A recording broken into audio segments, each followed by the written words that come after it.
Hi అండి. ఈరోజైతే Telangana special bagara rice చేసుకుందాం. ముందుగా నెయ్యి వేసుకొని మసాలా దినుసులు లవంగా ఇలాచి పట్ట ఇవన్నీ వేసుకొని వేయించుకోవాలి. తర్వాత అలాగే పచ్చిమిర్చి ఉల్లిపాయ వేసుకొని బాగా వేయించుకొని తర్వాత అల్లం వెల్లుల్లి పేస్ట్ వేసుకొని వేయించుకోవాలి. అవి వేయించుకున్నాక కొంచెం పుదీనా వేసుకోవాలి. పుదీనా వేసుకొని ఇది కూడా బాగా వేయించుకోవాలండి. వేయించుకున్న తర్వాత కొత్తిమీర కూడా వేసి బాగా వేయించుకోవాలి.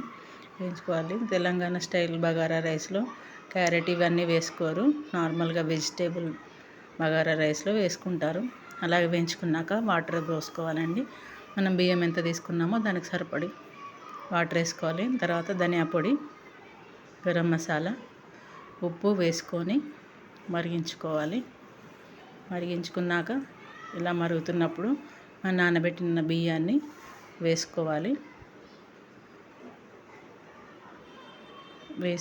మొత్తం నీళ్ళంతా పడేసుకొని వేసుకోవాలి. ఇలా కలిపేసుకోవాలి. బియ్యం మొత్తం ఈక్వల్గా అయ్యేలాగా కలిపేసుకోవాలి.